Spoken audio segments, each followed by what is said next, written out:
তাফসীর মাহফিল CHP।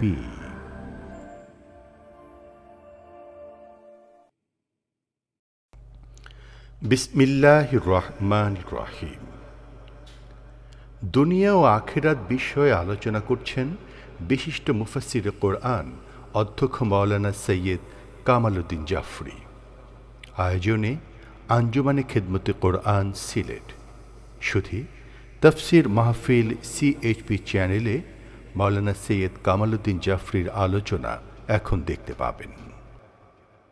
আলহামদুলিল্লাহ নাহমাদুহু ওয়া নাস্তাঈনুহু ওয়া নাস্তাগফিরুহ ওয়া নাউযু বিল্লাহি মিন শুরুরি আনফুসিনা ওয়া মিন সাইয়্যাতি আ'মালিনা মান ইয়াহদিল্লাহু ফালা মুদিল্লা লাহু ওয়া মান ইউদ্লিল ফালা হাদিয়া লাহু ওয়া নাশহাদু আন লা ইলাহা ইল্লাল্লাহু ওয়াহদাহু লা শারীকা লাহু ونشهد أن سيدنا ونبينا وشفيعنا وحبيبنا وحبيب ربنا وطبيب أرواحنا وقلوبنا محمدا عبد الله ورسوله صلى الله تعالى عليه وعلى آله وأصحابه وأزواجه وأحبابه وأتباعه وبارك وسلم. أما بعد فأعوذ بالله من الشيطان الرجيم. بسم الله الرحمن الرحيم. ربنا آتنا في الدنيا حسنة وفي الآخرة حسنة وقنا عذاب النار. حضرات المحترم، আমি আপনাদের খিদমতে আল কোরআন কারীম থেকে একখানি দোয়া সম্বলিত আয়াতে কারিমা তেলাওয়াত করেছি। যে দোয়াটি আপনারা প্রায় প্রতিদিনই করে থাকেন কোনো না কোনোভাবে।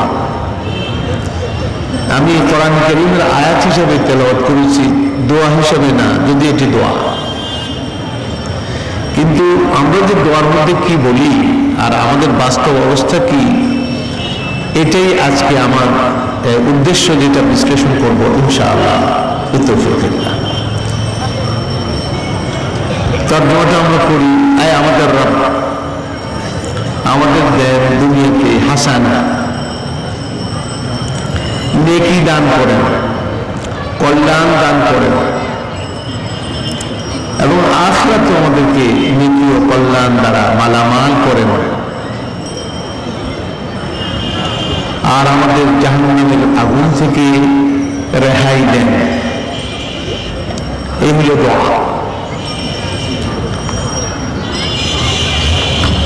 অন্য কোথায় আমরা এইভাবে বলতে পারি, আয় আল্লাহ, আয় আমাদের রব আমাদের দুনিয়াও সুন্দর করেন, আমাদের আখিরাতও সুন্দর করেন, আর আমাদের জাহান্নামের আগুন থেকে রক্ষা করেন। আল্লাহ পাকের কাছে আমাদের যে দোয়া, এর মানে হচ্ছে দুনিয়ার মালিকও আল্লাহ, আখিরাতের মালিকও আল্লাহ জাল্লা শানুহু। তো দুনিয়া কল্যাণ তারই কাছে, আখিরাতের কল্যাণ তারই কাছে চাইতে হবে, আমরা চাই। এখন আমার প্রশ্ন হচ্ছে যে দুনিয়ার কল্যাণ যে আমরা আল্লাহ তাআলার কাছে চাইলাম, এই পর্যন্ত আমাদের জীবনে এই পরিসরে, ক্ষুদ্র পরিসরে, আমার বয়স এখন 58 বছরে পড়েছে। এই 58 বছরের মধ্যে কমসে কম 50 থেকে 52 বছর পর্যন্ত দোয়াটা আমি মনে করি, বলতে পারি যে শুনে আসছি। কিন্তু 50-52 বছরের শেষে এসে আমরা যদি বিশ্লেষণ করি, তো দুনিয়া কি আমাদের সুন্দর হয়েছে? আজ থেকে 50 বছর আগে দুনিয়ার অবস্থা যা ছিল আমাদের দুনিয়া, আজকে এসে তার থেকে কি উন্নত, সুন্দর, অনাদি, সুখ শান্তিময় দুনিয়া হয়েছে, না আরো জঞ্জাল পূর্ণ প্রকৃতি আমরা ক্রমেই আরো পেয়ে যাচ্ছি? কোনটা? এটা আমি জানতে চাই। এটা ঠিক, আমাদের রাস্তাঘাট হয়েছে, প্লেন ট্রেন হয়েছে, আমাদের বাড়ি গাড়ি হচ্ছে, আমাদের ইউনিভার্সিটি স্কুল কলেজ হচ্ছে, ব্যবসা বাণিজ্যের অনেক প্রতিষ্ঠান গড়ে উঠেছে, আকাশ চুমিয়ে মারা বিল্ডিংস তৈরি হয়েছে, বিরাট ব্রিজ, ওভারব্রিজ, ফ্লাইওভার এগুলি হচ্ছে। কিন্তু এর দ্বারা কি দুনিয়া আমাদের সুন্দর হয়েছে না? কোনো এরই বিপরীত দিকে যদি আমরা দেখি তাহলে কি এটা এরকম পাই যে হাইজ্যাক, লুট, খুন, নারী নির্যাতন, মামলা মোকদ্দমা, চাঁদাবাজি, হুমকি, সন্ত্রাস, অ্যাসিড মারা, বোমা মারা, এই সকল কিছু আগের চাইতে অনেক অনেক অনেক বেশি হয়েছে। কোনটা কথা? আপনারা কি আমার সঙ্গে একমত যে আমাদের দুনিয়াটা আগের চাইতে আরো বেশি অসুন্দর হয়ে গেছে? একমত? একমত না হলেও একমত হতে বাধ্য হবেন। আপনারা বলবেন যে তাবলীগ জামাতে এত মানুষ বাড়তেছে, তাফসীর মাহফিলে এত মানুষ হচ্ছে, মসজিদে এত মানুষ আসছে, এত মানুষ হজে যাচ্ছে, এত মানুষ জিকির করতে করতে বিশ্ব যাকে মঞ্জিল বানিয়ে ফেলছে, তো কাজেই দোয়া তো কবুলই হচ্ছে, নতুবা এরকম হলো কি করে? এটা তো ঠিক আছে, আমি আগেও বলেছি এগুলি হচ্ছে, কিন্তু এর বিপরীত দিকে আজকে যদি এই কথা বলা হয় যে সিনেমা, নাচ, গান, জুয়া, মদ, ইলেকট্রনিক্স মিডিয়া, আকাশ মিডিয়া, যে সমস্ত এর মাধ্যমে যে একটা সাংস্কৃতিক পরিমণ্ডল গড়ে উঠেছে এবং একটা নতুন জেনারেশন তৈরি হচ্ছে, এদের যদি ইজতেমা করা হয়, বার্ষিক ইজতেমা, তা আপনারা কি মনে করেন যে তাবলীগ জামাত চাইতে ছোট হবে না বড় হবে? আপনার ধারণাটা কি? বড় হবে। আপনাদের মসজিদগুলিতে ডেলি জুমাবারে ভর্তি হয়, ডেলি নামাজে কিন্তু ভর্তি হয় না, মাগরিবের সময় কোনোটা। কিন্তু সিনেমা হলের সামনে দেখবেন লেখা থাকে প্রেক্ষাগৃহ কি অবস্থায় আছে? ফুল, মানে সিট নাই, সব ভর্তি হয়ে আছে। এবং এই সিনেমা হলে কারা যায় আর এই সাথী নিচে কারা বসে? এগুলি ওরাই, যারা তরুণ, যারা উঠতি বয়সে, যারা শক্তিমান, যারা এনার্জেটিক, এই অংশটা, জাতির এই অংশটা, উম্মতের এই অংশটা, এগুলির মধ্যে এই তথাকথিত ডিক্রেশনের সঙ্গে জড়িত আছে। আর ওয়াজ মাহফিলে, মসজিদে কারা? বুড়া, ভাঙ্গা সুরা আর কিছু তরুণ ভেজাল অবস্থায় আসে। ফল কি হচ্ছে? ফল হচ্ছে এই হিংসা, বিদ্বেষ, মারামারি, সন্ত্রাস, চাঁদাবাজি, খুনাখুনি, দলাদলি, নারী নির্যাতন আর এই সমস্ত কিছু নেশা আমাদের সমাজকে ধ্বংস করে দিচ্ছে। শান্তি নাই। তাইলে কি এই কথা আমরা বলতে পারি না? দোয়াটা মনে হয় কবুল হচ্ছে না। দোয়াটা কি হচ্ছে না? কবুল হচ্ছে না। দুনিয়াতে সুন্দর হলো না। আচ্ছা, দোয়া কবুল হলো কি হলো না এটা চূড়ান্ত ফয়সালা করবো না, এই জন্য করবো না। দোয়া কবুল করার মালিক কে? আল্লাহ। এটা আমি ফয়সালা করতে যাই না। সেটা ওমর রাদিয়াল্লাহু তাআলা আনহু তিনি বলেছেন, আমি দোয়া করতে পারলাম কিনা এটাই হলো আমার বিষয়। দোয়া কবুল হলো কি হলো না এটা আমার বিষয়, এটা কার? আল্লাহর বিষয়। এটা তো আমি করার কিছু নেই। সুতরাং আমি এটা দেখছি আমি দোয়া করতে পারলাম কিনা। বন্ধুগণ, আসলে আমাদের দুনিয়াটা সুন্দর হলো না কেন? খালি দোয়ার দ্বারা সুন্দর হবে? কেউ বলে দোয়ার দ্বারা সুন্দর হবে? দুনিয়া আমাদের সুন্দর হয়নি।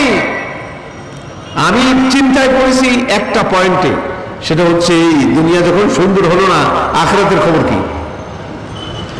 আখিরাত কি সুন্দর হবে বলে আমরা দাবি করতে পারি?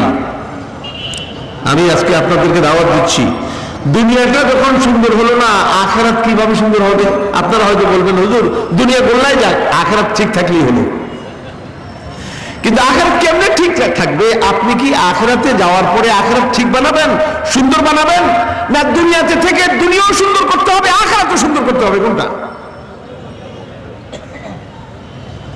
আখিরাত কি মৃত্যুর পরে গিয়ে আখিরাত বানানো যাবে, না দুনিয়াতে বসে বানাতে হবে? আর দুনিয়াতে বসে যদি আখিরাত বানাতে হয় তো দুনিয়া বানাতে হবে। দুনিয়া বাদ দিয়ে আখিরাত বানানোর কোনো সুযোগ নাই।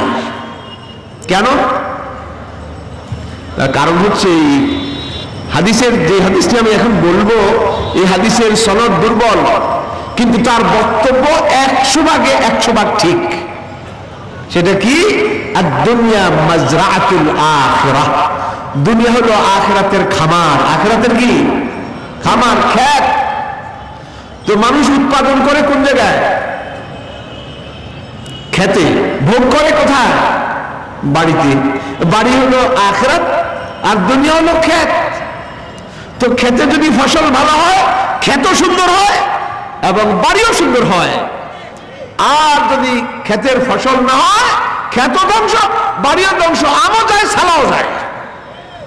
সুতরাং রব্বানা আতিনা ফিদ দুনিয়া হাসানা ওয়া ফিল আখিরাতি হাসানা।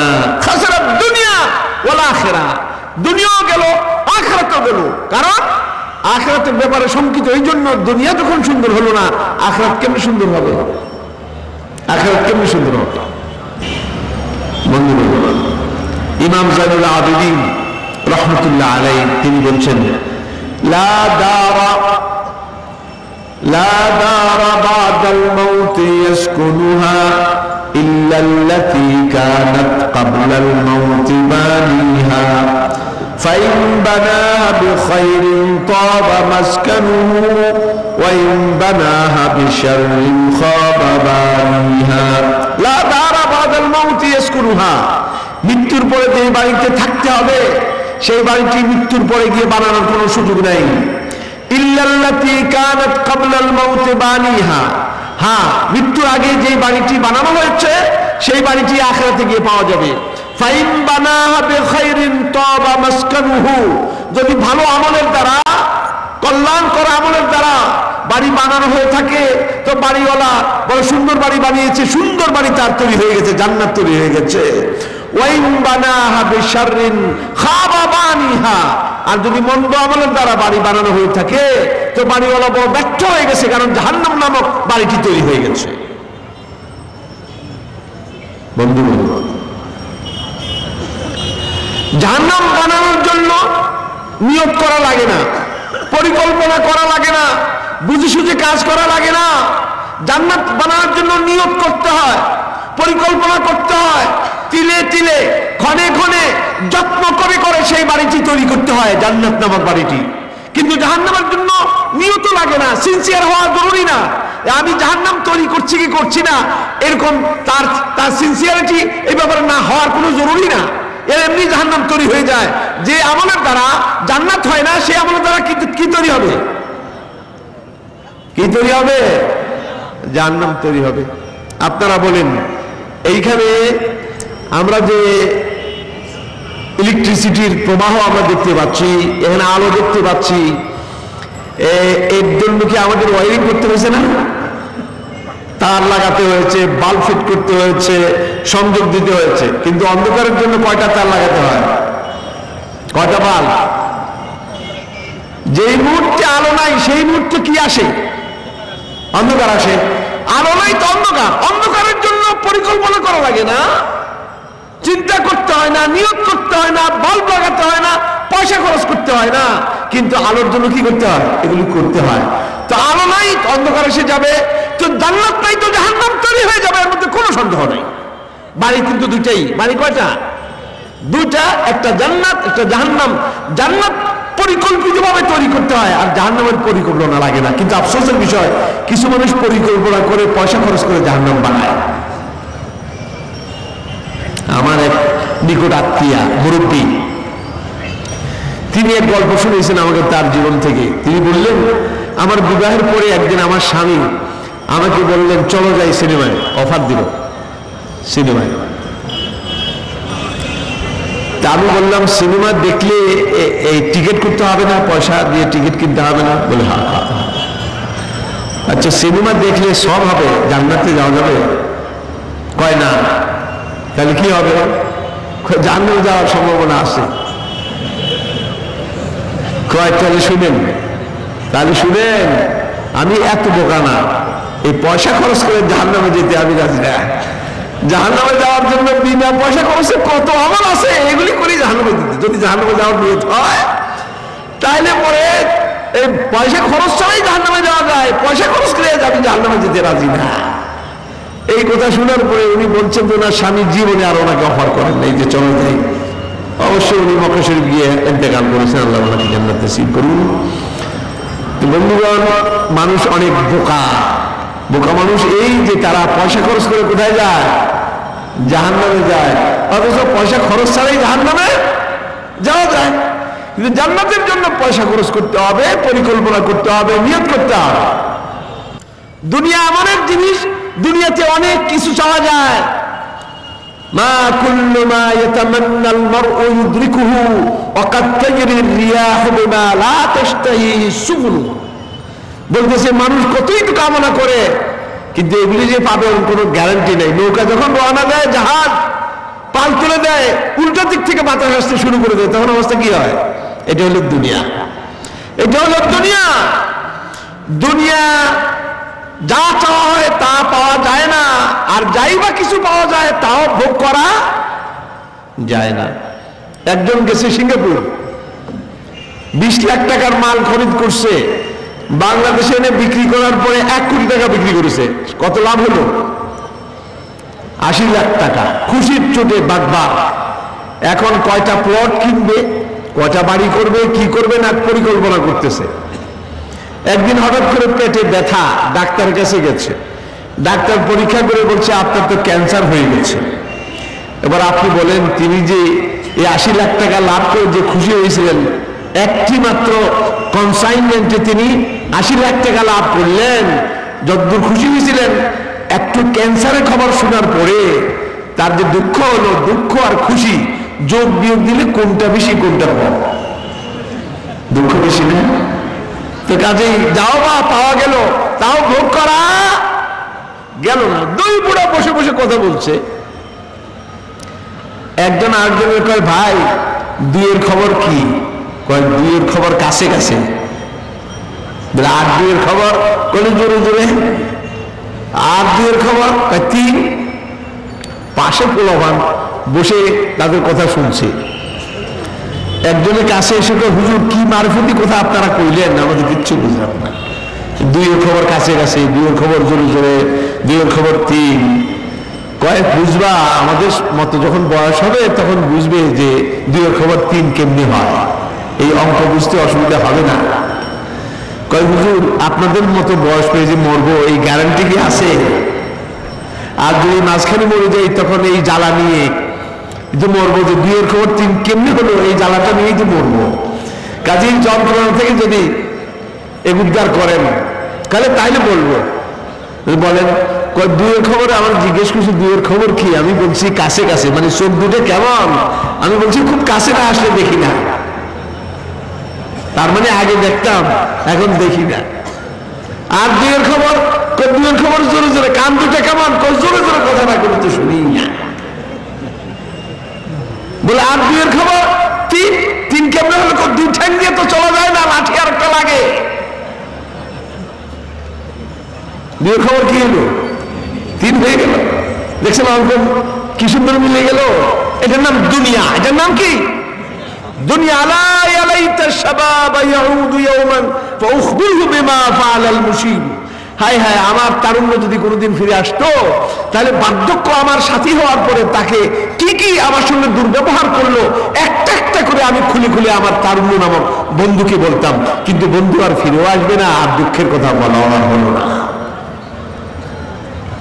এই জন্য এক আরেফ বলেন, লা খায়রা ফিদ দুনিয়া লিমান লাম ইয়াকুন লাহু, লা খায়রা ফিদ দুনিয়া লিমান লাম ইয়াকুন লাহু মিনাল্লাহি ফি দারিল মাকাম নসীবু ওয়া ইন তু'জিবিদ দুনিয়া রিজালান ফাইন্নাহা মাতাউন কালীলুন ওয়াজ জাওয়ালু করিবু।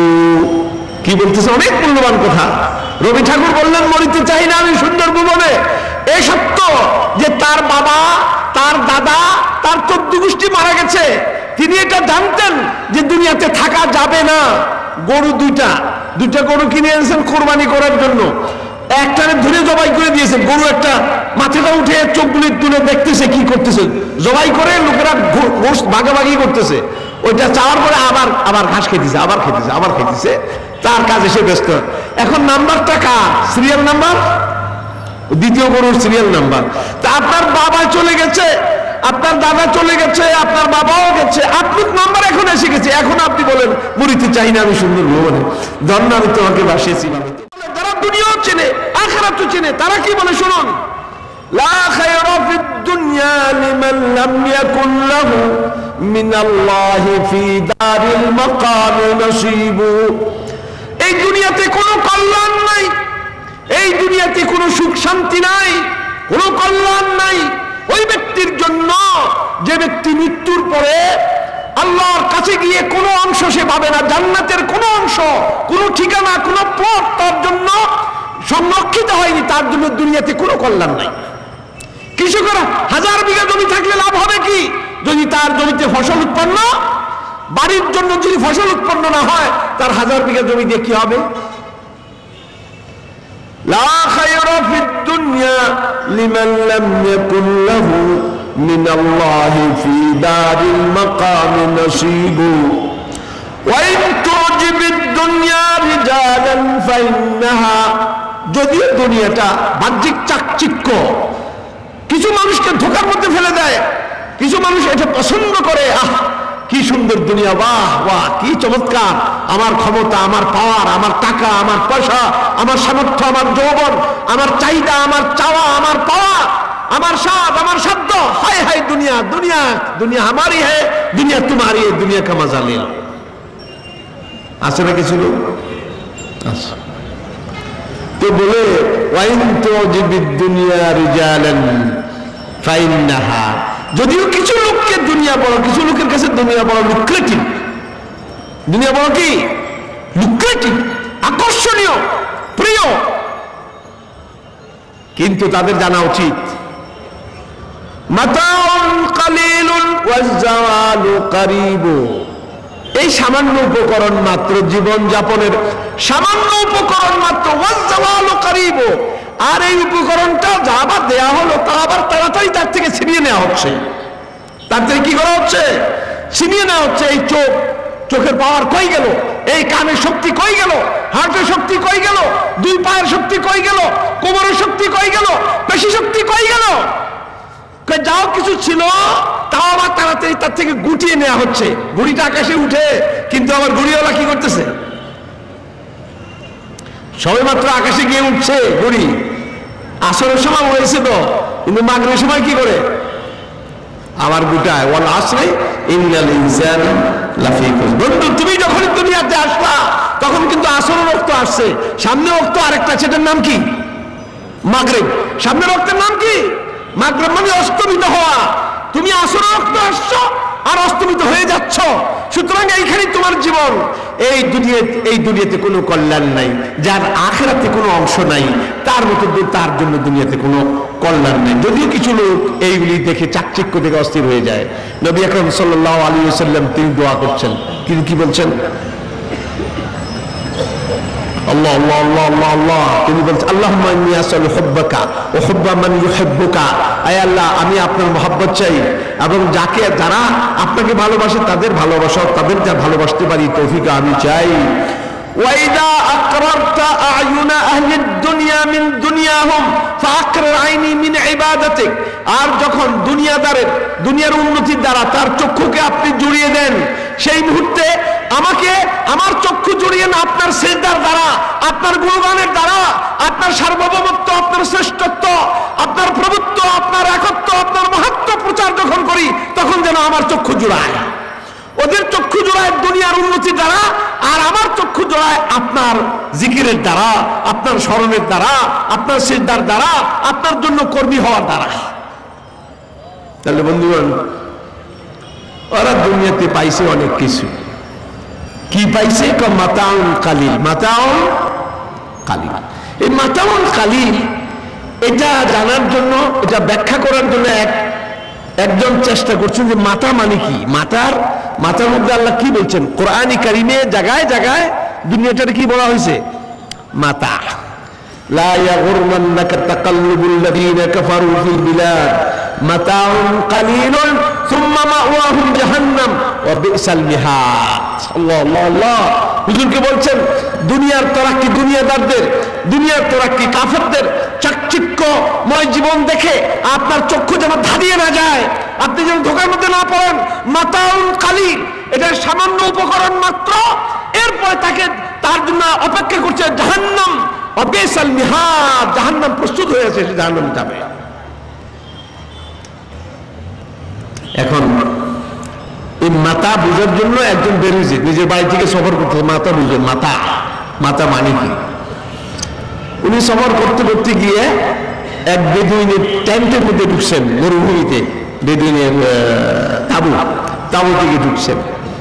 ওইখানে তিনি মেহমান, বেদুইন তার মেহমানদারি করছে। হঠাৎ করে ওনার কানে একটা আওয়াজ আসলো, কি?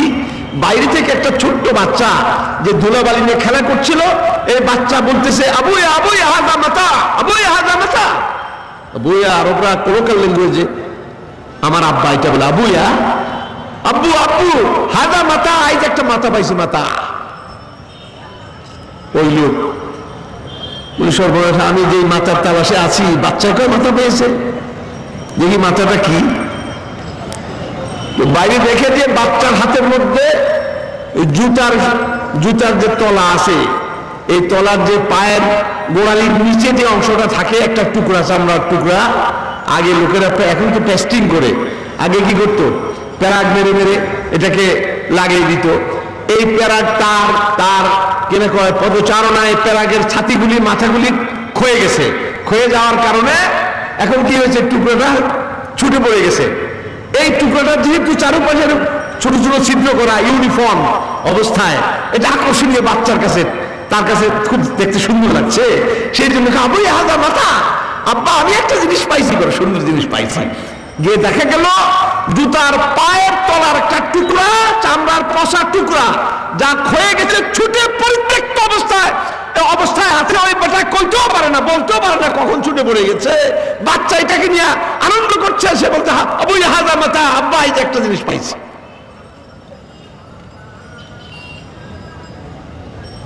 তিনি বললেন, আল্লাহ আমাকে শিখাইলেন, মাথার মানে হলো এই যে পায়ের তলার জিনিস, তাও পরিত্যক্ত অবস্থায়, কোন সময় চলে যাচ্ছে তারা খবর নাই, এমন একটা জিনিস হলো দুনিয়া।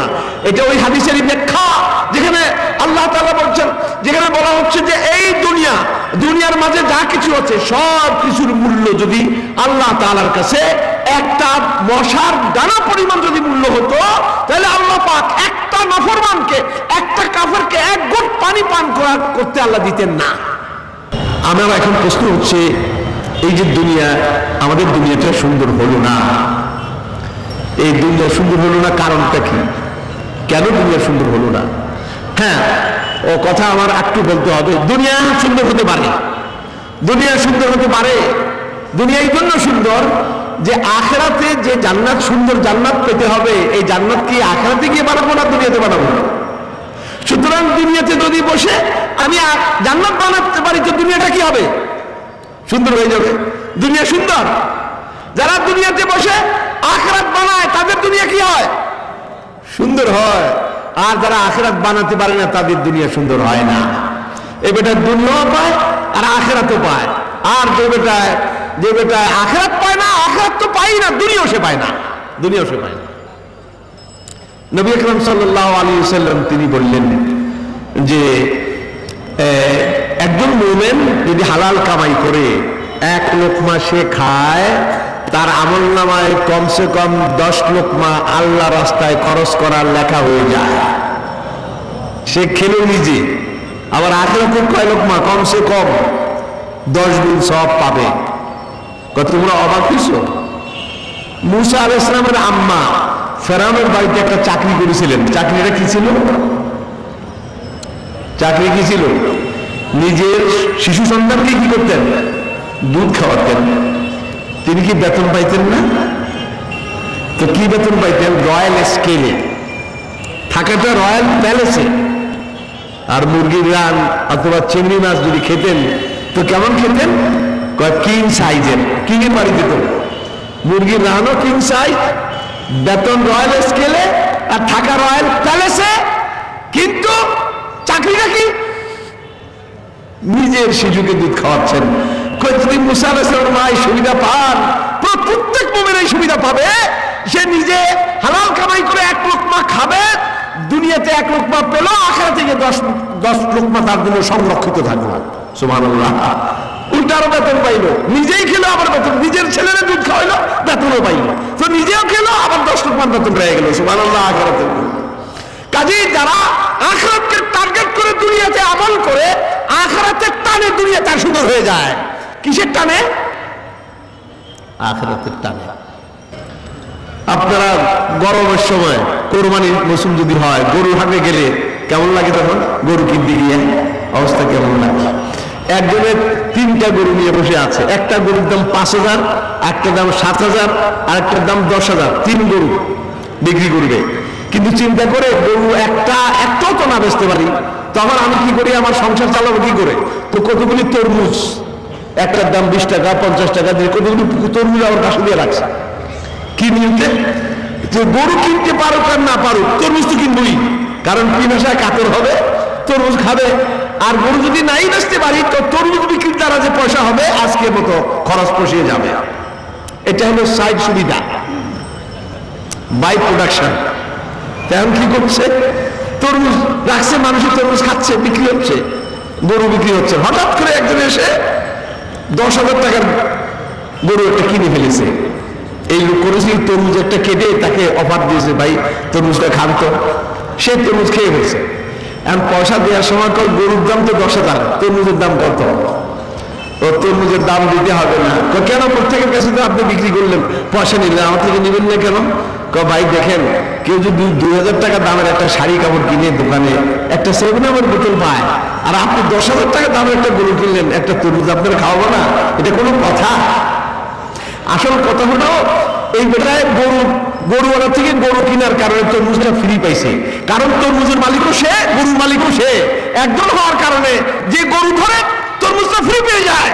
দুনিয়ার মালিক আল্লাহ, আখিরাতের মালিক আল্লাহ। যারা আখিরাতকে টার্গেট করে দুনিয়াটা ফ্রি দিয়ে দেন আল্লাহ সুবহানাহু ওয়া তাআলা। যাও এইভাবে আখিরাতের টানে, আখিরাতকে যে টার্গেট করে, আখিরাতের টানে তার দুনিয়ার জীবন সুন্দর হতে বাধ্য, তার আমল সুন্দর হতে বাধ্য। আর আমল যখন সুন্দর হয়, দুনিয়া সুন্দর হতে বাধ্য।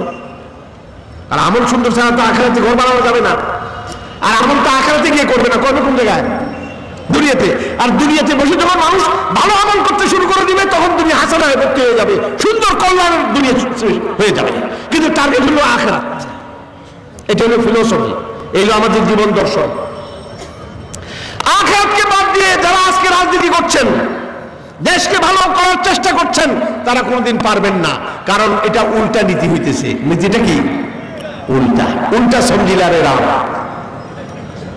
উল্টা সমঝিলারে রাম, আখিরাত বাদ দিয়া। হযরত আবু বকর রাদিয়াল্লাহু তাআলা আনহু ক্ষমতায়, মদিনা অঞ্চলে বিচারপতি বানাইলেন কাকে? সাইয়েদনা ওমর রাদিয়াল্লাহু তাআলা আনহু। বর্ণনা কি এসছে? মাকাসা আমান কামিলান ওয়া লাম ইয়াখতাসিম ইলাইহি ইসনান। কমপ্লিট 1 বছর বিচারপতির আসনে তিনি আসীন থাকলেন। 1 বছরের মধ্যে 2টি মানুষ বাদী বিবাদী হয়ে হযরত ওমরের কোর্টে উপস্থিত হলো না।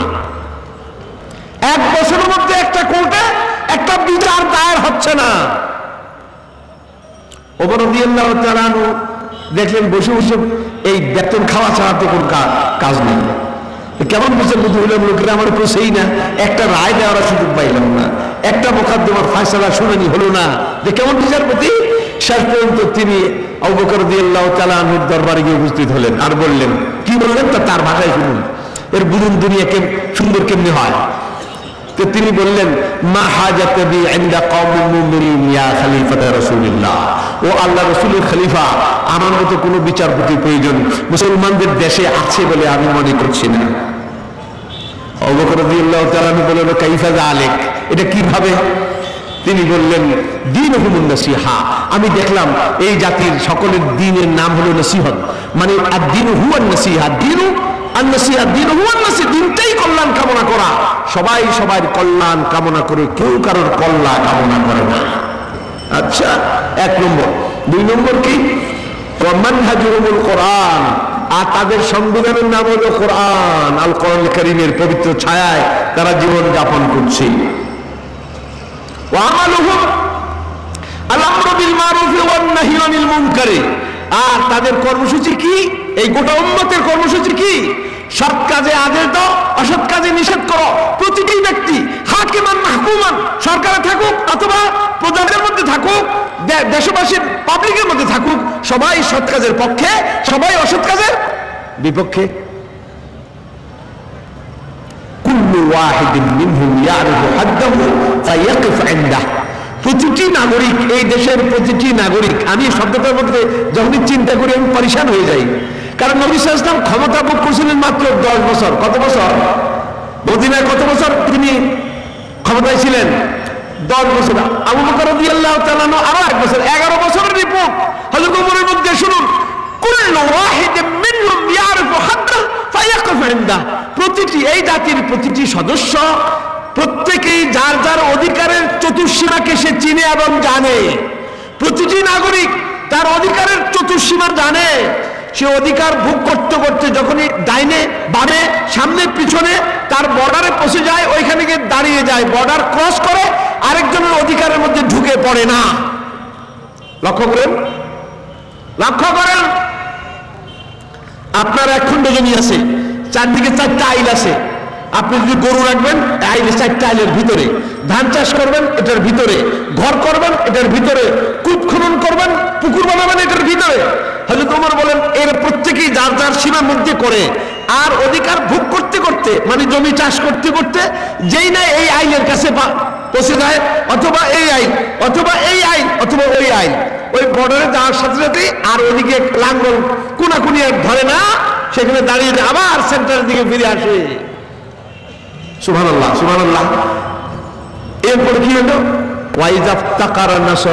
একজন যদি ফকির হয়, একজনের 3 পকেট খালি, 10 জন 30টা পকেট নিয়ে দৌড়ে আসে, বলে যে আপনার কি লাগবে বলেন, তো 10-এর লাঠি 1-এর বোঝা হয়ে যায়।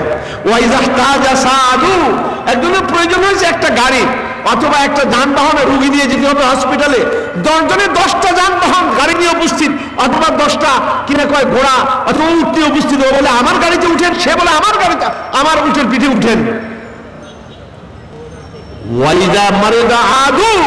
একজন যদি অসুস্থ হয় 10 জন আসে, কেউ ট্যাবলেট, কেউ ক্যাপসুল, কেউ কমলা লেবু, কেউ ডাক্তার, কেউ কম্পাউন্ডার, 10 জন 10টা নিয়ে দৌড়ে আসে, ভাই আপনার কি লাগবে বলেন। হযরত ওমর বলেন ফাফিমাহুম ইয়াখতাসিমুনা ইলাইয়া ইয়া খলিফাতা রাসূলুল্লাহ, ও আল্লাহর রাসূলের খলিফা আপনি বলেন তারা কোন কারণে, কোন বিষয়ে, কোন দুঃখে তারা আমার কাছে বিচার নিয়ে আসবে যখন দেশের অবস্থা এই। সুবহানাল্লাহ বললেন না আপনারা? আপনারা কেমন দেখলেন? দেশটা সুন্দর না অসুন্দর? দুনিয়া সুন্দর হয়েছে? সবাই কেরামের মুখে আসছে রব্বানা আতিনা ফিদ দুনিয়া হাসানা ওয়া ফিল আখিরাতি হাসানা। আল্লাহ দুনিয়া সুন্দর করেন, তো দুনিয়া তাদের সুন্দর হয়েছিল, আখিরাতে তাদের সুন্দর, আখিরাতে তাদের কি সুন্দর। আমাদের দুনিয়া কি সুন্দর হলো? নেই, হয়েছে। হযরত ওমরের পরে আরেক ওমর ক্ষমতায় আসছিলেন, তার নাম কি? ওমর ইবনে আব্দুল আজিজ রাহমাতুল্লাহ আলাইহি। সুবহানাল্লাহ, সুবহানাল্লাহ, সুবহানাল্লাহ। উনি ক্ষমতায়, ওনার জীবনীতে দেখলাম মিশর থেকে এক মহিলা তাকে চিঠি লিখছেন, বিধবা মহিলা। কি চিঠি লিখছেন? যে আমিরুল মুমিনিন, আমার বাড়ির দেয়ালটা, চতুর্সীমার দেয়াল যেটা একটু নিচু, এই বাগদাস, শিয়াল, উদর বোদর এগুলি সব আমার বাড়িতে ঢুকে আর মুরগি আর হাঁসগুলি নিয়ে চলে। আমি বিধবা মানুষ, আমার ক্ষমতা নেই, আমি দেয়ালটা উঁচু করতে পারি না, আপনি মেহরবানি করে আমার দেয়ালটা উঁচু করে দেন। তার কি নিয়ে যায়? মুরগি, হাঁস, শিয়ালেরা নিয়ে যায়। তিনি চিঠি লিখছেন, জীবনে যিনি লিখতেছেন তিনি এর মধ্যে মন্তব্য করতেছেন এই মহিলার কিন্তু জানা নাই তার চিঠিটা কয় হাজার মাইল দূরে যাচ্ছে। মহিলা কিন্তু মিশর থেকে লিখতেছে, চিঠি যাচ্ছে দেমাশকে, এবং চিঠির জবাবও সে পেতে আশাবাদী। তার কি ঠিক হবে? ওয়ালটা ঠিক হবে। হযরত ওমর ইবনে আব্দুল আজিজ চিঠি পেলেন, সঙ্গে সঙ্গে চিঠি লিখলেন 2টা। একটা লিখলেন তার গভর্নর, না ওই জাকাত যিনি ওসুল করেন, কালেক্টর, তার কাছে লিখলেন। আরেকটা মহিলাকে লিখলেন, মহিলাকে লিখলেন যে আপনার চিঠি পেলাম, আপনার এলাকায় যিনি জাকাত কালেক্ট করেন তার নাম এই, তার সঙ্গে আপনি যোগাযোগ করেন, তাকে আমি অর্ডার দিয়েছি, একই সঙ্গে অর্ডার দিয়েছি যে আপনার ওয়ালটা উঁচু করে দেওয়া হবে, এটা সিদ্ধান্ত দিয়ে দিয়েছি। মহিলা তার কাছে আর যেতে হয় নাই, তার আগেই ওই জাকাত কালেক্টর তার বাড়িতে উপস্থিত, মিস্ত্রি নিয়ে তার ওয়ালটা উঁচু করে দিয়েছে শিয়াল থেকে তার মুরগি এবং হাটগুলি রক্ষা করার জন্য। আর আজকে আমাদের দুনিয়া আমাদের সামনে থেকে আমাদের মেয়েদেরকে, আমাদের মাদেরকে, আমাদের বোনদেরকে উঠিয়ে নিয়ে সামনে দর্শন করা হচ্ছে, অথচ এর কোনো গ্যারান্টি নিরাপত্তা পাওয়া যাচ্ছে না। ঠিক না বেঠিক? ওর দুনিয়া খুব সুন্দর হলো। তাদের দুনিয়া সুন্দর না আমাদের দুনিয়া সুন্দর? যে শিয়ালেরা মুরগি নেই, এই জন্য ওয়াল উঁচু করে দিতে হবে রাষ্ট্রীয় খরচে। সুবহানাল্লাহ, কিরকম দুনিয়া ছিল তাদের। আমিরুল মুমিনিন আরেকটা ঘটনা, উনি ওনার বাড়িতে এসে ইরাক থেকে এক মহিলা, তার 5টি মেয়ে, বড় হয়েছে, বিয়ে দিতে পারে না, পয়সার অভাব। তো ওনার বাড়ির সামনে এসে, ইরাক থেকে বহু দূর থেকে আসছে, মাসখানিক সফর, এসে লোকজন জিজ্ঞেস করছে যে খলিফার বাড়িতে, আমিরুল মুমিনিনের বাড়িতে ঢুকতে কোনো পারমিশন লাগে নাকি, কোনো ইয়া আছে নাকি, দারোয়ান টারওয়ান আছে কিনা? কয় না, তুমি ঢুকতে পারো ডাইরেক্ট।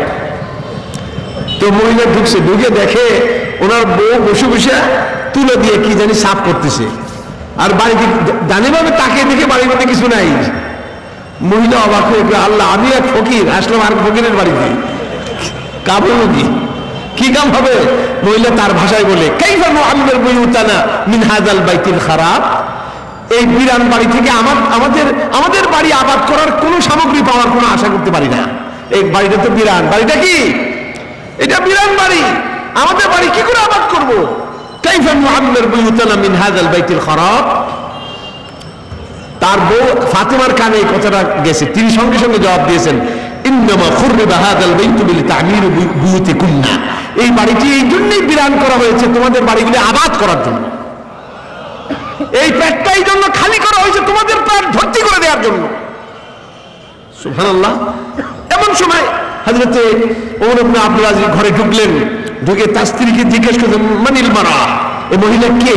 তিনি বললেন, ইরাকিয়া, ইরাকি থেকে এসছে, তার 5টি মেয়ে বড় হয়েছে, বিয়ে দিতে পারে না, তার অর্থের অভাব।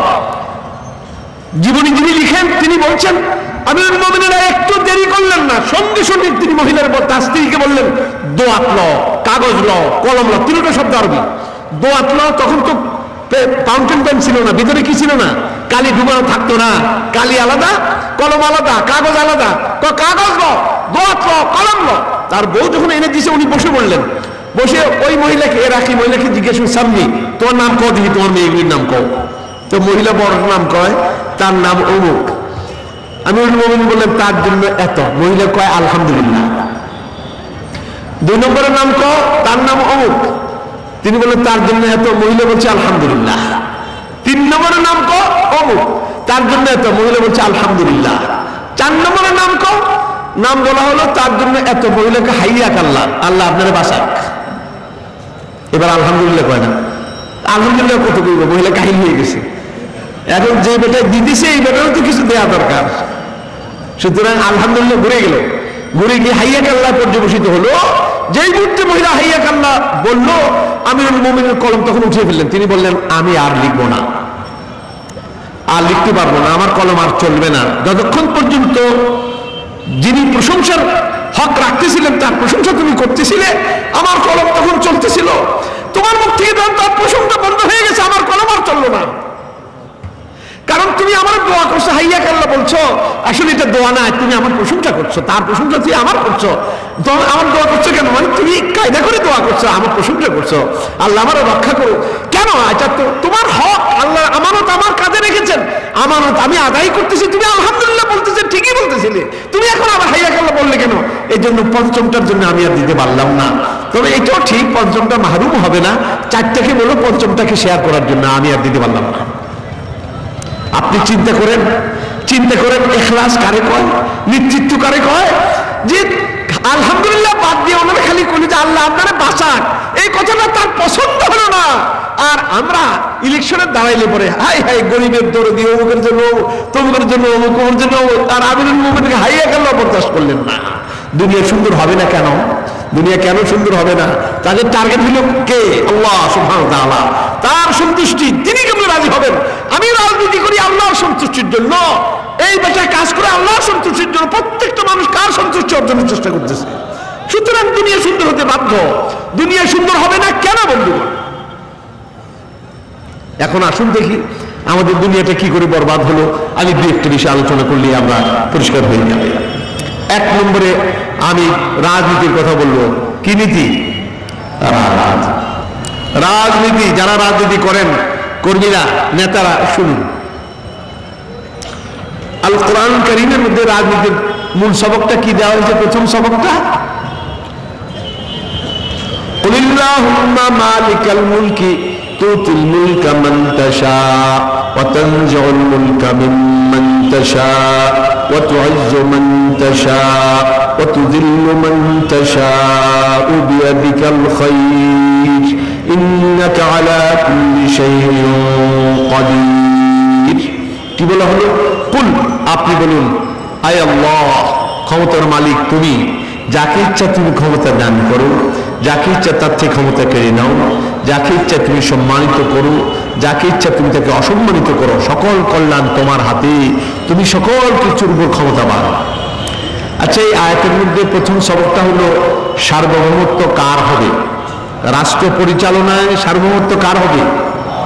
এখানে কি ক্ষমতার মালিক কাকে বলা হয়েছে? আল্লাহ। আমার দেশে আমরা যারা রাজনীতি করি, আমরা মনে করেন জামাত ইসলামী করি, মনে করেন আওয়ামী লীগ করি, মনে করেন বিএনপি করি, কত দলই তো আমরা করি। আমরা সবাই মুসলমান, সবাই কোরআনকে বিশ্বাস করি, আল্লাহকে মানি, নামাজও পড়ি। নামাজের মধ্যে কোরআন যখন তেলাওয়াত করি তখন এইটা আমি পড়ি, ক্ষমতার মালিক কে? আল্লাহ। কিন্তু আমি যখন আবার রাজনীতি করতে যাই তখন বলি আমি বিশ্বাস করি, আমার দল বিশ্বাস করে, আমার নেতা বিশ্বাস করেন, কি বিশ্বাস করেন? ক্ষমতার মালিক এই দেশের জনগণ। কোনটা ঠিক? কোরআনে বলা হলো ক্ষমতার মালিক আল্লাহ, আর আপনি বললেন ক্ষমতার মালিক এই দেশের জনগণ। তো কোনটা ঠিক? কথা বলেন, কোনটা ঠিক?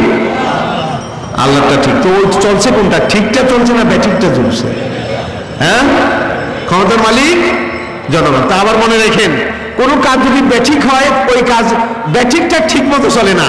ব্যাঠিকটা কি মতো চলে না? মানে ব্যাঠিকটা ব্যাঠিক হিসাবে ঠিক মতো চলে না। কারণ অঙ্ক যখন ভুল হয় তখন রেজাল্ট একরকম হয় না, খালি উল্টো পাল্টা হতে থাকে। কথা বুঝতে পারছেন? কাজে কোনো কাজ যদি ব্যাঠিক হয়, ব্যাঠিক জিনিস নিয়মিত ব্যাঠিক হতে পারে না, ওটা কি হতে থাকে? ব্যাঠিকের আর ঠিকানা থাকে না। ইন্না লিল্লাহি ওয়া ইন্না ইলাইহি রাজিউন। তাহলে এবার কেমন হলো? ক্ষমতার মালিক জনগণ, কথাটা ব্যাঠিক, কথাটা কি ব্যাঠিক। আচ্ছা বলেন, ক্ষমতার মালিক কি আসলে জনগণ? জনগণ ক্ষমতার মালিক না। ওয়েস্টার্ন ডেমোক্রেসিতে জনগণকে ক্ষমতার মালিক বানানো হয়েছে কেমনে? By the people, of the people, for the people. তো for the people, of the people, of the people, জনগণের, মানে জনগণ, রাষ্ট্রের মালিক জনগণ। এই যে আব্রাহামের ব্যাখ্যা, আব্রাহাম লিঙ্কনের ব্যাখ্যা, তো এটাই ধরা হয়েছে এখন ওয়েস্টার্ন ডেমোক্রেসিতে। এখন জনগণ যদি ক্ষমতার মালিক হয় তো কেমনে মালিক হলো? আমি এটা মেসাল দিই। ওই যে গরুর বাছুর, দুধার গরুর বাছুর যখন মারা যায় তখন এই গাভী থেকে দুধ আদায় করার কৌশলটা কি? কৌশল হলো এই বাছুরের ভিতর থেকে গোশত, হাড্ডি সব বের করে ভিতরে কি ঢুকায়? লোকেরা খড়কুটা ঢুকায়। ঢুকাইয়া কার সামনে দাঁড় করায়?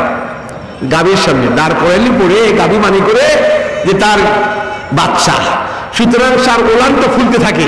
এদিক দিয়ে এই বাচ্চার আড়াল থেকে দুধ দহন করে কি ওই গাভীওয়ালা, চালাক গাভীওয়ালা এই কাজটা করে। ওইটাকে সামনে একটা 2 নম্বর বাছুর, এটা 1 নম্বর না, এটা 2 নম্বর। এটাকে সিনথেটিক বলেন, আবার আপনার কি আর্টিফিশিয়াল বলেন, যাই বলেন, সামনে তাকে রাখছে। আসলে কিন্তু এটা বাছুর না। এই বাছুর কি দুধ খায়? এই বাছুরের দুধ খায়? বাছুর, এটাকে সাইনবোর্ড হিসাবে, একটা স্লোগান হিসাবে পেশ করা হচ্ছে। এমনি ভাবে জনগণ ক্ষমতার মালিক, এটা ভেমা বাছুর, এই কথাটা একটা ভেমা বাছুর। এই বাছুর বানাইয়া চালাক লোকেরা ক্ষমতা এইভাবে জনগণকে এই গাভী থেকে দুধ দহন করে ওরা কিন্তু ক্ষমতা ভোগ করছে, জনগণকে ধোঁকা দিচ্ছে এই কথা বলে জনগণ ক্ষমতার মালিক। আসলে কোনোদিন জনগণ ক্ষমতার মালিক, ক্ষমতা প্র্যাকটিস করতে পারে না, শুধুমাত্র একটা ভোট দিতে পারে, আর কিছু না। ভোটের নাম ক্ষমতা। এই মিসাল, আরেকটা মিসাল দিই। বাংলাদেশে যারা কবরের ব্যবসা করে, কবরের ব্যবসা, ওখানে কি লেখা থাকে? নিজ হাতে দিবেন, নিজ হাতে। কোথায় কি বুঝে আসছে? মানে দালাল ফালাল এদের হাতে দিয়েন না, পয়সা নিজ হাতে ফেলাইয়েন। কোন জায়গায়? কবরের মধ্যে। আচ্ছা বলেন, এই যে কথা বলা হলো, এটার অর্থ কি এই যে নিজ হাতে না দিলে পরে কবরওয়ালায় কিন্তু 1 পয়সা গ্রহণ করবে না? কবরওয়ালায় কয় পয়সা নেয়? এই পয়সাগুলি যা জমা হয় এর কয় ভাগের কয় ভাগ নেয়? বলেন, কয় ভাগ নেয়? 1 পয়সা খায় কবরওয়ালা। আরে খুঁজলে পরে তো অনেক কবরের ভিতরে পয়সা হাড্ডিও পাওয়া যাবে না, কিন্তু উপরে পয়সার স্তূপ হয়ে যাচ্ছে। তো এগুলি কাজ করছে কারা? কিছু রকম প্রতারক লোক। ওরা রাজনীতির নামে প্রচারণা করে, এরা ধর্মের নামে প্রচারণা করে। কথা বুঝতে পারছেন? এই ভেবা বাছুরকে, এই কবরকে তারা বানিয়ে এটার চাদর টানায়, এটার উপরে মশারি খাটায়, গোলাপ পাশি করে, এটার মধ্যে আলো দেয়, অনেক কিছু করে। আসলে এইগুলিকে সামনে রেখে নিজেদের পেট বানায় এরা। কথা বুঝতে পারছেন? তো এরা কবরের ব্যবসা করে পেট বানায়, ওরা রাজনীতির ব্যবসা করে পেট বানায়। কথা বুঝতে পারছেন? মাঝখানে জনগণ তারা এক্সপ্লয়েটেড হয়, তারা কিন্তু সুশোষিত বঞ্চিত হয়। কাজে এটা ব্যাঠিক জিনিস, এটার কোনো ঠিক ঠিকানা নেই, এটার কোনো মাথা কথা নাই। আচ্ছা, এখন যদি আল্লাহ ক্ষমতার মালিক হতেন তাহলে কি হতো? এটা তো দেখতে হবে। আল্লাহ যদি ক্ষমতার মালিক হতেন তাহলে কি হতো? আল্লাহ কোরআন জবাব দিয়েছে কিভাবে? কুল, হে নবী আপনি বলে দেন এই লোকদেরকে, কুল হুয়াল্লাহু আহাদ, আপনি বলেন এই নিরপেক্ষ পিতা ভাগ করনেওয়ালা তিনি কে? হুয়াল্লাহ, তিনি আল্লাহ। আল্লাহ ছাড়া কেউ না। আল্লাহ, আল্লাহর পরিচয় কি? আস-সামাদ, তার কোনো পেট নাই, তার কোনো প্রয়োজন নেই। সুবহানাল্লাহ। তার কি নাই? আল্লাহর পেট আছে নাকি? মান্না করদম খলক তাসু দেখো নাম, মান্না করদম খলক তাসু দেখো নাম, লেকে তাবর বন্দেগা জু দেখো নাম। মান্না করদম খলক তাসু দেখো নাম, আমি এই জন্য সৃষ্টি করি না, এই নিয়ামতগুলি আমি এই জন্য সৃষ্টি করছি না, আমি নিজে ভোগ করার জন্য, উপকৃত হওয়ার জন্য আমি করছি না। লেকে তাবর বন্দেগা জু দেখো নাম, আমার বান্দাদের আমি দান করার জন্য, তাদের প্রতি দানকে অবারিত করার জন্য আমি এগুলি তৈরি করছি, এগুলি আমার নিজে ভোগ করার জন্য না। সুতরাং আল্লাহ পাক যাই কিছু করছেন নিজের জন্য না, আপনাদের জন্য। কার জন্য? আমাদের জন্য তিনি করছেন, নিজের জন্য না। অতএব তার আইনটা, তার বিধানটা, তার ফয়সালাটা কি হবে? অ্যাবসলিউটলি নিরপেক্ষ হবে। অ্যাবসলিউটলি কি হবে? নিরপেক্ষ হবে, নিজের কোনো স্বার্থ সংরক্ষিত হবে না। সুবহানাল্লাহ। সেখানে পারিবারিক কোনো সুযোগও থাকবে না, আমার পরিবারের অমুকের ক্ষমতা হতে হবে, অমুকের অংশ হতে হবে। কয় না, আল্লাহুস সামাদ লাম ইয়ালিদ ওয়া লাম ইউলাদ, পরিবারের কোনো ধারণা নাই, তার বাবাও নাই, তার মাও নাই, তার ছেলে সন্তান নাই, তার মামাও নাই, তার ভাগ্নাও নাই, তার ভাস্তাও নাই। আলাম ইয়াকুল লাহু কুফুয়ান আহাদ, তার সমকক্ষ কেউ নাই। সুতরাং তিনি একক, একজনই, এটা তিনি করতে পারেন, আর কেউ নাই, কারো স্বার্থ সংরক্ষিত হবে না। কথা কি বুঝে আসছে? সুতরাং বন্ধুগণ, রাজনীতিতে যদি সার্বভৌমত্ব কার হয় তাহলে সুবিধা না অসুবিধা? আমাদের খালি সুবিধা, আমাদের খালি কি? নিরপেক্ষ। ওমর রাদিয়াল্লাহু তাআলা রাতের গভীরে মদিনায় শীতের মধ্যে হাঁটতেছেন, মানুষ ঘুমায়, পাহাড়দাররা পাহারা দেয়, কিন্তু এখানে পাহাড়দার স্বয়ং কে? আমিরুল মুমিনিন ওমর রাদিয়াল্লাহু আনহু। এক মহিলার বাচ্চা কাঁদে, তার কাছে গিয়ে বলছে, ও মহিলা তোমার বাচ্চা কাঁদে কেন?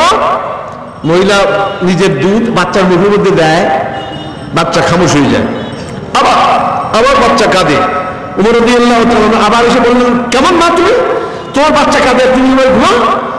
মহিলা তো আর চিনে না কে কথা বলতেছে। মহিলা বলে, শুনুন, আসলে ব্যাপার হচ্ছে আমিরুল মুমিনিন একটা ঘোষণা দিয়েছেন, যে সমস্ত শিশুরা মায়েদের দুধ পান করবে না, দুধ পায় না বা পান করতে পারে না, দুধ পান ছেড়ে দিয়েছে, তাদের জন্য সরকারি তহবিল থেকে শিশু কল্যাণ ভাতা চালু করা হবে, তারা পাবে।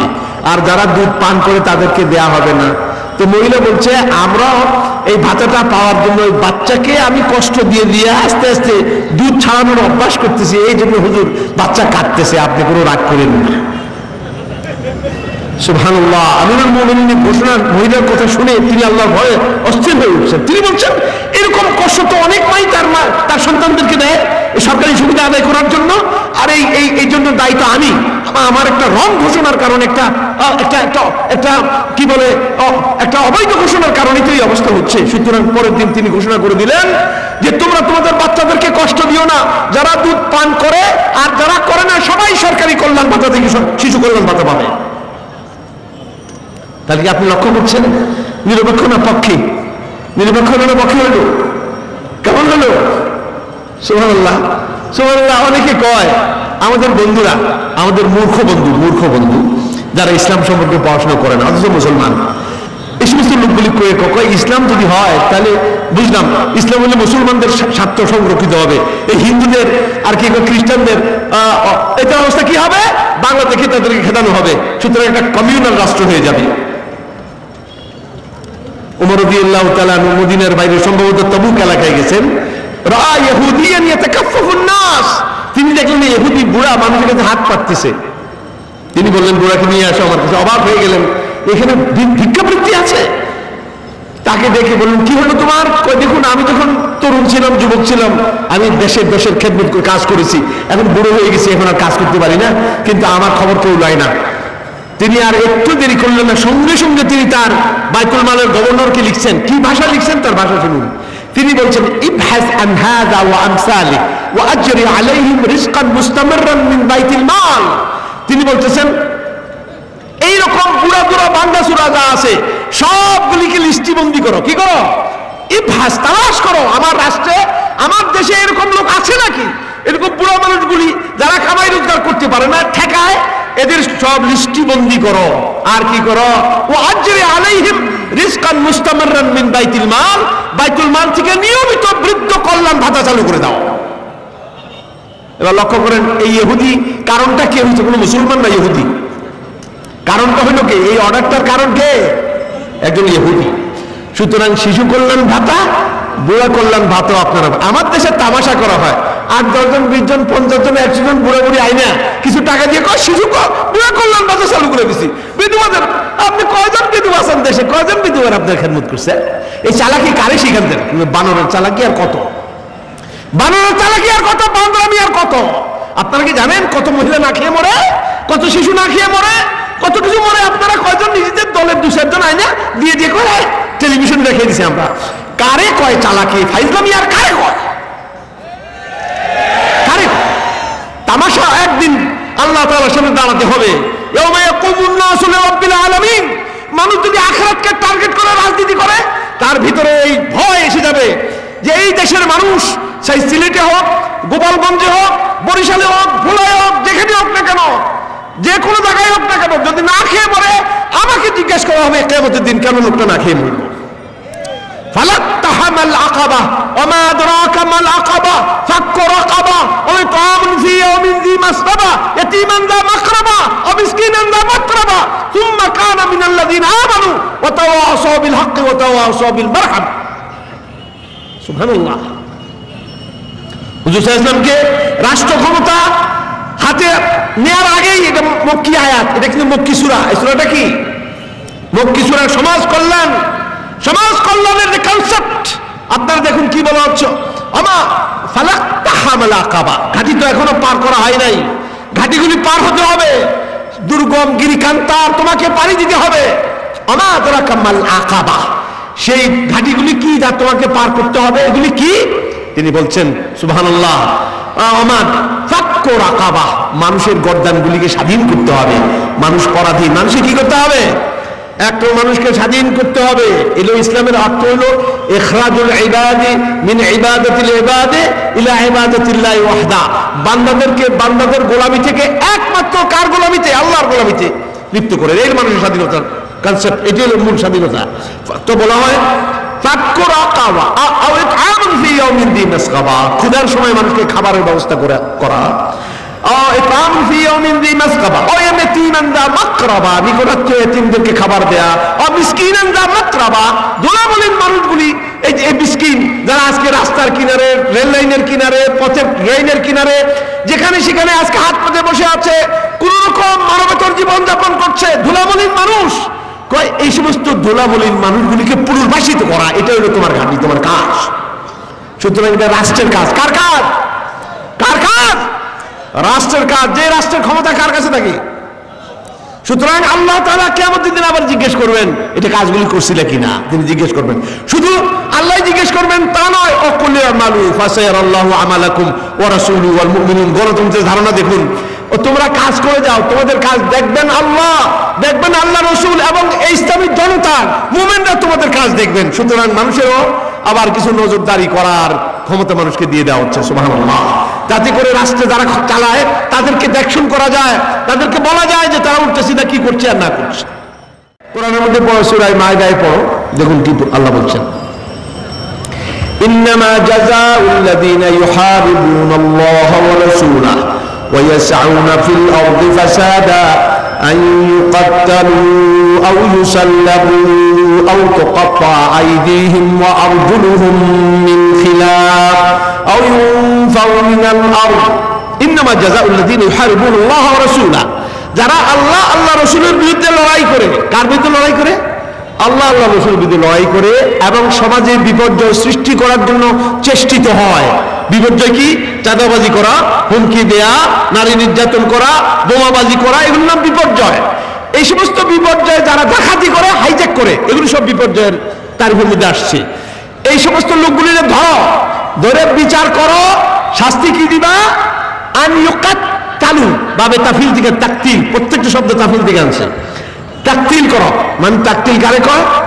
কয় যে বিচার করে দোষ প্রমাণিত হলে হাজার মানুষের সামনে ঢোল শহরত করো, বলে যে অমুক সন্ত্রাসীর বিচার হবে স্টেডিয়ামে অথবা বাইতুল মুকাররমের সামনে, তার গর্দান উড়ানো হবে। আপনারা যার যার ইয়ে নিয়ে, উৎসাহ নিয়ে আপনারা আসেন।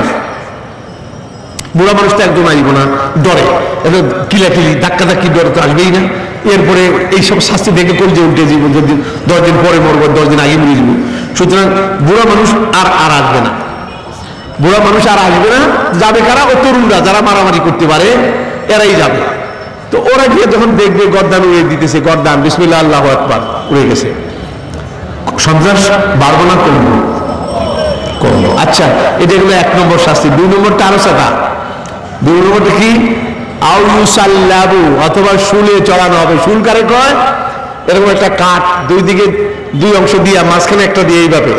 এরপরে সন্ত্রাসীকে ধরো, বিচার করো, প্রমাণিত হলে পরে এইভাবে তাকে কাঠের উপরে ফিট করো। ফিট করে বিসমিল্লাহির রহমানির রহিম একটা একটা করে প্যারাক মারো। এখান থেকে প্যারাক, ড্রিলিং মেশিন, আপনারা শুনলেন যে ড্রিলিং মেশিন দিয়ে সিদ্ধ করে সন্ত্রাসী মানুষ মারছে, আমি শুনেন নাই? মাথার মধ্যে দিয়ে শরীর মধ্যে ড্রিলিং মেশিন প্যারাক মারিয়া। তো যেমন বন্য কচু, তেমন আবার বাগাতে তুল। আল্লাহ আমি বাগাতে তুল দিয়ে দিছি। সেটা কি? তোমরাই কাম করো, কোন কাম করো? তোমরা প্যারাক মারো এইভাবে একটা একটা করে। 6টা ডিভিশনে 6টারে প্যারাক মারো, লক্ষ মানুষের সামনে। ইনশাআল্লাহ এই দেশে ক্রাইম পানির তলে চলে যাবে ইনশাআল্লাহ। কথা বুঝতে পারছেন? খালি 6টারে প্রকাশ্য। মারফতি শাস্তি না, শরীয়তি শাস্তি।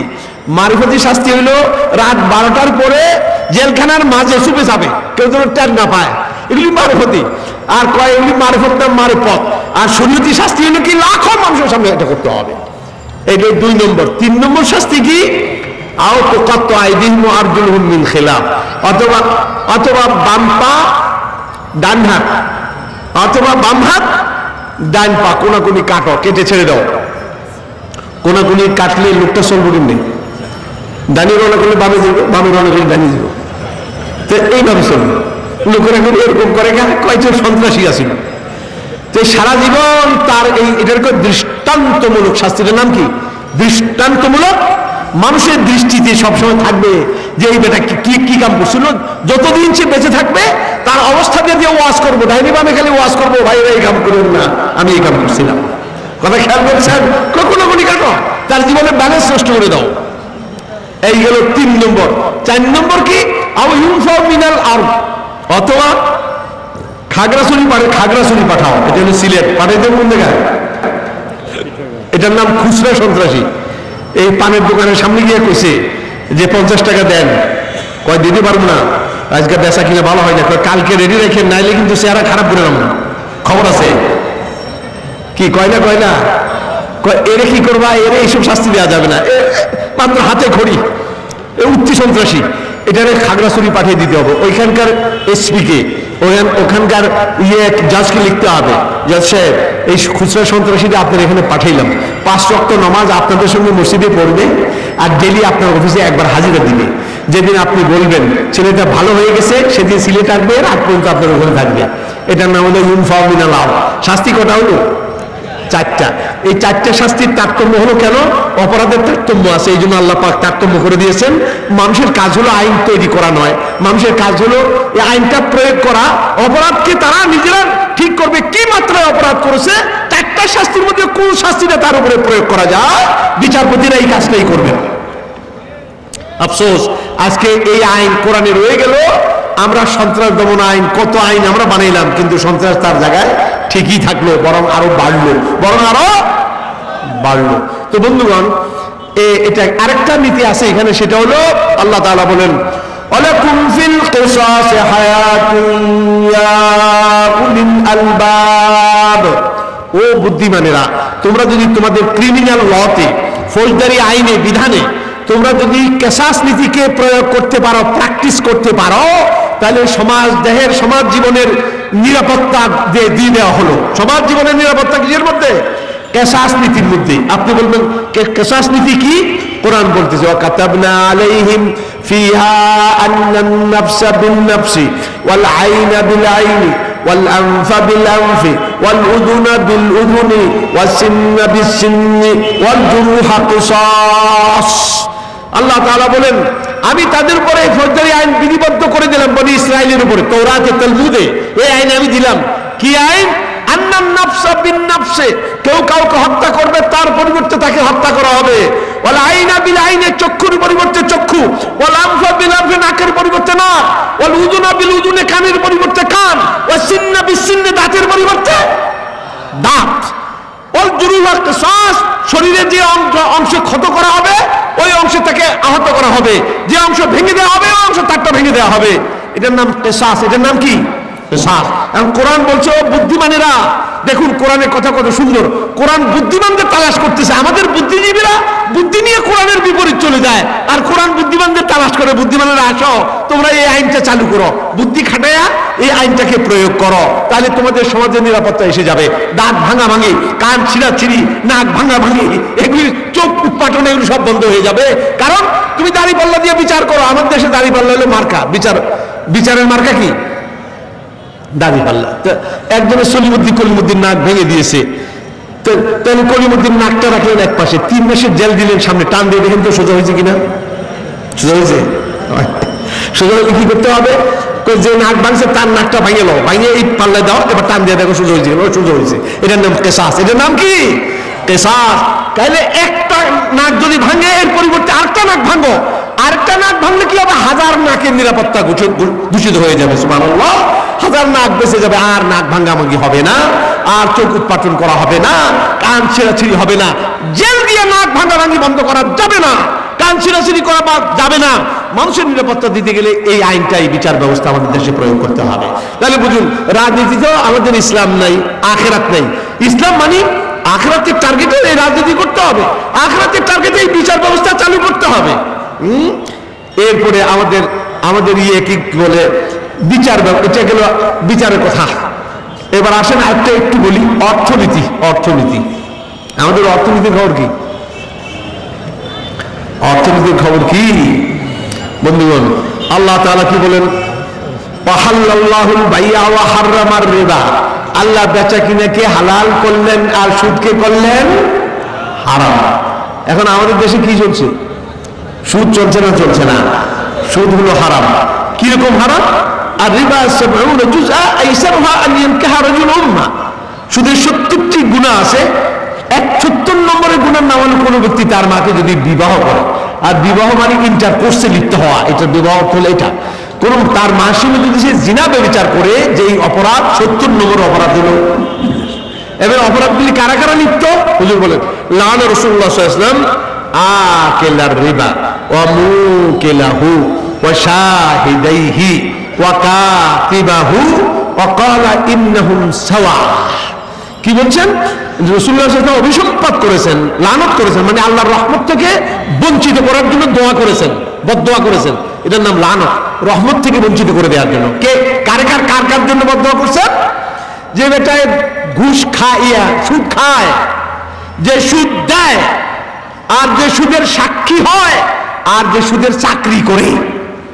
ওয়াকালা ইন্নাহুম সাওয়া। হুজুর বললেন এরা সবাই অপরাধের দিক থেকে সমান, একটু কম বেশি না। ইন্না লিল্লাহি ওয়া ইন্না ইলাইহি রাজিউন। আজকে আমাদের অর্থ ব্যবস্থার ভিত্তি হলো সুদ, অথচ সুদকে হারাম করে দেওয়া হয়েছে। ফাইল্লাম তাফআলু ফাযরু বিহারবিন মিনাল্লাহি ওয়া রাসূলি। যদি তোমরা সুদ না ছাড়ো, তাহলে আল্লাহ রাসূলের পক্ষ থেকে যৌথভাবে যুদ্ধের ঘোষণা শুনে নাও। যারা সুদের সঙ্গে জড়িত, যারা তারা যুদ্ধের মাঠে আসো। একদিকে আল্লাহ রাসূল, একদিকে তোমরা, মাঝখানে মারামারি গোলাগুলি চলছে। নাউযুবিল্লাহ মিন যালিক। এটা হলো 1 নম্বরের অপরাধ। আর 70 নম্বর অপরাধ হলো মার সঙ্গে জিনা করা। মাঝখানে 68টি গুনাহ আছে। এই সমস্ত গুনাহের মধ্যে গোটা জাতি উম্মত জড়িত আছে। কাজে এই জাতির আখিরাত কি করে ভালো হবে? আর আখিরাত যখন ভালো হবে না, দুনিয়া ভালো হতে পারে না। বন্ধুগণ, এইগুলি আমাদের করতে হবে। আমাদের শিক্ষা ব্যবস্থা, আমাদের শিক্ষা ব্যবস্থা। আমার কাছে আর 6 মিনিট আছে। আমাদের শিক্ষা ব্যবস্থা, শিক্ষা, আমাদের ইউনিভার্সিটি থেকে যে সমস্ত মাল মশলা আমরা বাইর করতেছি, তৈরি করতেছি, এর দ্বারা কি একটা দেশকে কল্যাণ রাষ্ট্রে রূপান্তরিত করা সম্ভব? ইউনিভার্সিটিতে, কলেজগুলিতে কি দেখেন? আজকের পত্রিকা পড়েন না, জাহাঙ্গীরনগর বিশ্ববিদ্যালয়ের অবস্থাটা পড়েন।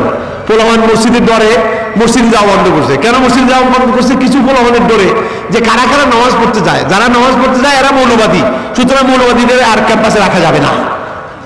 তাহলে আপনি আবার মনে করতে পারেন যে ইউনিভার্সিটিতে পোলাপান যারা মসজিদে যেতে দিবে না, এই যে পোলাপান আমরা তৈরি করছি। আর কোরআন বলছে আল্লাযীনা ইম্মাক্কান্নাহুম ফিল আরদ আকামুস সালাতা ওয়া আতাউয যাকাতা ওয়া আমারু বিল মারুফ ওয়া নাহাউ আনিল মুনকার। আমি মুসলমানদেরকে যদি পৃথিবীর বুকে ক্ষমতা দান করি, 4 দফা কাজ করে, 1 নম্বরে তারা নামাজ কায়েম করে, 2 নম্বরে যাকাত প্রদান করে, 3 নম্বরে সৎ কাজের আদেশ করে, 4 নম্বরে অসৎ কাজে নিষেধ করে, এটা হলো কাজ। আর আমরা ক্ষমতা পাইয়া এখন মসজিদ বন্ধ করে দিচ্ছি, মসজিদে পোলাপান নামাজ পড়তে যেতে পারে না। নাউযুবিল্লাহ মিন যালিক। বন্ধুগণ, কেমন শিক্ষা আমরা ইউনিভার্সিটিতে চালু করলাম? এই শিক্ষার দ্বারা নিজে তো নামাজ পড়েই না, অন্যদেরকে নামাজ পড়তে দিবেন না। নিজেরা করে কথায় কথায় মারামারি, একজন আরেকজন খুন করে মারে। ইউনিভার্সিটিতে যে সন্ত্রাস, এই সন্ত্রাস পার্বত্য চট্টগ্রামে এই সন্ত্রাস নাই। আজকাল কিছু কম, মিলিটারিতে ঠেলায় কিছু কমছে, আবার জানি কি হয় জানি না। যত বড় ইউনিভার্সিটি তত বড় মারামারি। সুতরাং ঢাকা ইউনিভার্সিটিতে হলো মারামারি হওয়াতে আমাদের এক কবি, বড় কবি, এর নাম হলো কবি আল মাহমুদ। যাই হোক, উনি ঢাকাতে গ্রাম রাখছেন। তখন ভাইস চ্যান্সেলর ছিলেন আমাদের নরসিংদীর, নাম বলবো না। এই ভদ্রলোক প্রতিবাদ করলেন, তিনি বললেন কে বলে ডাকাতের গ্রাম? এটা হলো স্নিগ্ধ গ্রাম। স্নিগ্ধদের ব্যাখ্যা এখন আর করলাম না, ব্যাখ্যা তার মুখে শুনেন। স্নিগ্ধ গ্রাম। কদিন পরে আবার পোলাপানি মারামারি করছে। মারামারি করার পরে একদল আরেকজনের পিঠে একেবারে বোমা বানিয়ে হয়েছে। যেগুলি মার খেয়েছে বেশি উইন্ডেড হয়েছে, হসপিটালাইজড। এখন ভাইস চ্যান্সেলর সাহেব দেখতে গেছেন, দেখে তিনি দেখছেন মধ্যে ওই যে পোলাপান যারা মার খেয়েছে তাদের বন্ধু বান্ধবরা সেখানে আশেপাশে ছিল। তারা এসে ভাইস চ্যান্সেলর সাহেবের খুব উস্তাদুল আসাদের শাইখুল জামিয়া, ওনার খুব খেদমত করলো, মানে খুব উত্তম মধ্যম দিয়া খুব খেদমত করলো। খেদমত করার পরে নিজে উইন্ডেড হইলেন। উইন্ডেড হওয়ার পর উনি হসপিটালাইজড। এখন সাংবাদিকরা গিয়ে কয়, হুজুর আপনার স্নিগ্ধ গ্রামের খবর কি? কয় যে এখন কেউ নিরাপদে নাই। এরপরে উনি ভাইস চ্যান্সেলর থেকে ইস্তফা দিয়ে দিয়েছেন। আমার নরসিংদী বাড়ি, খোঁজ নিয়ে নাম জানতে পারবেন। ইস্তফা দিয়ে দিয়েছেন। তাহলে এই হলো আমাদের শিক্ষা ব্যবস্থা, যা আমাদের যাদেরকে তৈরি করতেছি এরা হলো এই মানের লোক। নিজেরা তো মারামারি করেই, যিনি সবার গুরু, মানে কি কয় ওস্তাদুল আসাদেজা শাইখুল জামিয়া, তার অবস্থায় হালুয়া টাইট করে দেয়, বলো মানে ধরে খেদমত বানিয়ে দেয়। যদি থাকে প্রফেসর, পিটাইয়া বানিয়ে দেয় প্রিন্সিপাল। কথা বুঝতে পারছেন? এরকম পদোন্নতি দিয়ে দেয়। আমাদের এই সমস্ত পোলাপান যা আমরা তৈরি করতেছি, তাদের চাল চলন, তাদের পোশাক আশাক, তাদের এগুলি দেখলে ইন্না লিল্লাহি ওয়া ইন্না ইলাইহি রাজিউন ইল্লা মাশাআল্লাহ। কাজে এর দ্বারা আপনারা কি আশা করতে পারেন? পক্ষান্তরে আপনি নবী সাল্লাল্লাহু আলাইহি ওয়াসাল্লামের সমাজ ব্যবস্থা দেখুন।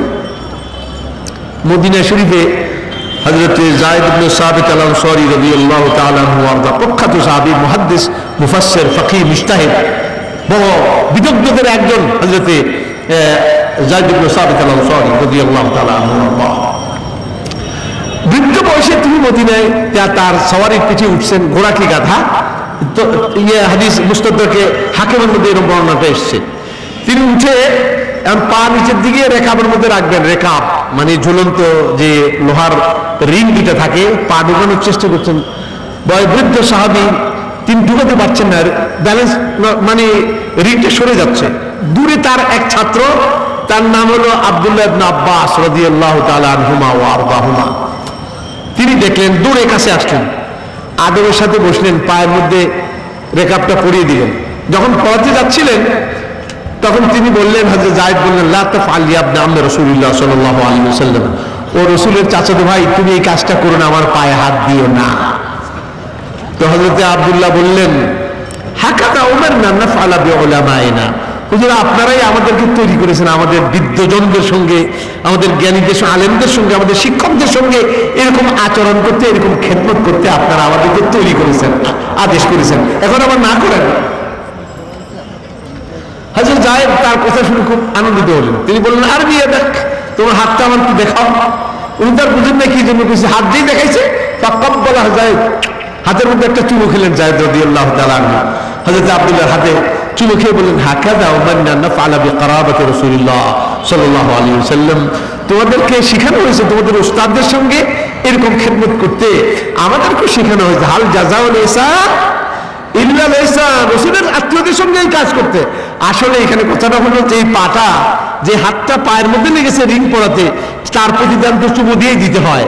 এটা নেব ল্যান আর দেন, শিক্ষক এবং ছাত্রের সম্পর্ক, এটা জান্নাতি সম্পর্ক, এটা আখিরাত কেন্দ্রিক সম্পর্ক। এরকম আখিরাত কেন্দ্রিক সম্পর্ক হলে শিক্ষক ছাত্রের এই সম্পর্কটাই হয়, এরকম পরিবেশটাই হয়, ইউনিভার্সিটির পরিবেশটা এরকমই হয় বন্ধুগণ। আর ওইটা বাদ দিলে এরকম কিলকনির পরিবেশ হয়, কথা বুঝতে পারছেন, মারামারি পরিবেশ সৃষ্টি হয়। বন্ধুগণ, আসুন আমরা রব্বানা আতিনা ফিদ দুনিয়া হাসানা ওয়া ফিল আখিরাতি হাসানা এটার মর্ম উপলব্ধি করি যে দুনিয়া সুন্দর করতে হলে কিভাবে। তারজুন নাজাতা ওয়া লাম তাসলুক মাসালিকাহা, তারজুন নাজাতা ওয়া লাম তাসলুক মাসালিকাহা, ইন্নাস সাফিনাতা লা তাজরি আলাল ইয়াবসি, তারজুন নাজাতা ওয়া লাম তাসলুক মাসালিকাহা, মুক্তি তুমি চাও কিন্তু মুক্তির পথে চলতে তুমি নারাজ। ইন্নাস সাফিনাতা লা তাজরি আলাল ইয়াবসি, এটা মনে রেখো, নৌকা কোনো সময় শুকনো জায়গায় চলে না, নৌকা চলে কোন জায়গায়? নদীর বুকেই চলে। শান্তি পেতে গেলে, কল্যাণ পেতে গেলে, সুখ পেতে গেলে সুখের পথে চলতে হবে। সুখের রাজনীতি, সুখের অর্থনীতি, সুখের বিচার ব্যবস্থা, সুখের শিক্ষানীতি, এগুলি যদি আমরা চালু করতে পারি তবেই সুখ। এর আগে সুখের আশা আপনারা করতে পারেন না, করলে এটা ভুল হবে। আপনারা বনে বসে আপনারা একে ডাকাডাকি করতে পারবেন, শুনবার কিন্তু কেউ নাই। আপনারা কি রাজি দুনিয়াকে সুন্দর বানাতে? কি আপনারা রাজি? যদি সুন্দর বানাতে হয় শুধু খালি ওয়াজ শুনলে করলে চলবে না, প্রত্যেকটা মানুষকে এই কাজের কর্মী হইতে হবে। প্রত্যেকটা মানুষের কি হতে হবে? এই কাজের কর্মী হতে হবে। আমাদের স্লোগান হলো আখিরাত সুন্দর বানাবো, দুনিয়াও সুন্দর বানাবো। শুধু আখিরাত না, দুনিয়া। আখিরাতকে টার্গেট করলে দুনিয়া ঠিক হয়ে যাবে, এটি হলো আমাদের মূল কথা। আল্লাহ পাক আমাদেরকে বোঝার তৌফিক দেন। ইন্নাহু লিযালিক ওয়া আলা মা ইয়াশাউ কাদির।